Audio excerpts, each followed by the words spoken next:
අයියාලුවනේ මං චමයාගේ ලෝකයට සාදරයෙන් පිළිගන්නවා. ඒ වගේම මං කතා කරන්න හිතුවේ අනම්මනම් බොරු බයිලා නෙමෙයි මට වෙච්ච සත්‍ය සිදුවීම ගැන.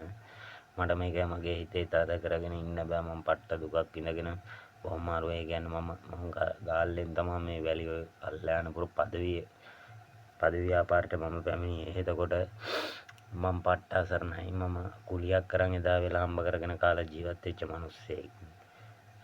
ඔහම ඉන්න අතරේ තමයි මට දවසක් මගේ නිවස ළඟ මට කොටපු අදාළ මිනිස්සයා මට කිව්වා පොලිසියට උඹ අර අහවල් නඩුව වැරද්ද බාරගනින් කියලා. මං කිව්වා මට පොලිසිය වලින් මට අතුරුකමක් නැහැ. මට ඒ නිසා ඒක කරන්න බෑ. ඒ කිව්වට පස්සෙ ඊට පස්සෙන්දා පොලිසියේ පොතේ ලියලා ඔක්කොම කරලා විභාග කළා එවපු මාව පට්ට මධ්‍යහනේ දවල් 2ට විතර මම පාරේ එද්දි මට කැත්තක් අමෝරාගෙන ඇවිල්ලා කෙටුවා. මට කර ගියාගෙන දෙන්න නැතුව මගේ අත කැපිලා බිමට වැටුණා. ඒ බිමට වැටුණාට පස්සේ මම අතත් අරගෙන මම රෝහල් ගත වුණා. යාපනයේ මම මාසයක් විතර එද්දි ඒගොල්ලෝ නීතියත් වහලා ඔක්කොම නටලා වෙච්ච දෙයක් නැහැ. කිසිම දෙයක් මට කිසිම දෙයක් නැතුණා. ඇත්තටම මං ගාව තිච්ච යාන වාහන මිල මුදල් කොටින්ම කියනවා නම් මට මගේ බිරිඳ පවා නැති වෙන තත්ත්වයට ගිහිල්ලා තියෙනවා.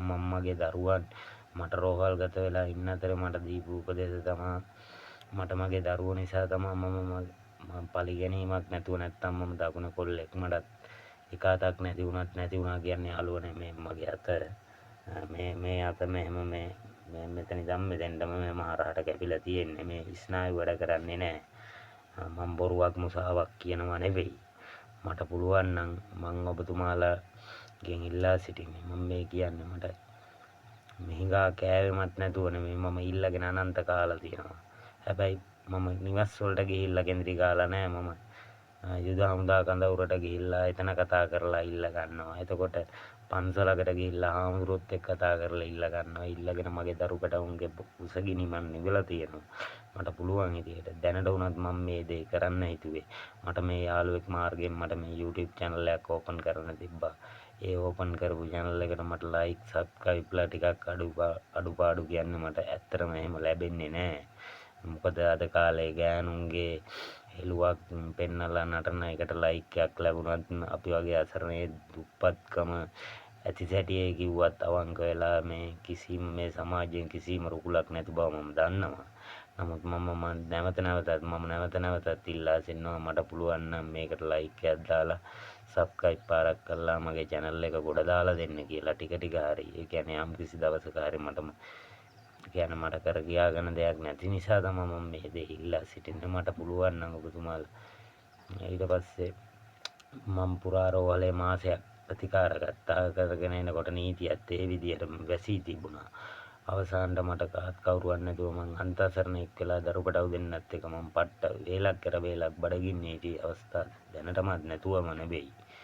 මට ඒ අතරෙන් මම හිඟා ගන්න මට පුළුවන් උදව්වක් තියෙනවා නම් මගේ මේ 076 67 50 864 කියන නම්බරයට මට කෝල් එකක් කරන් ඉල්ලුවොත් මොනවා හරි විස්තරයක් මට දෙන්න පුළුවන්. මට උදව්වක් කරන්න පුළුවන් කෙනෙක් ඉන්න නෑ. එහෙම කරාට අපහසුතාවය එකක් නැහැ. මගේ එහෙම ලොකුකමක් නැහැ.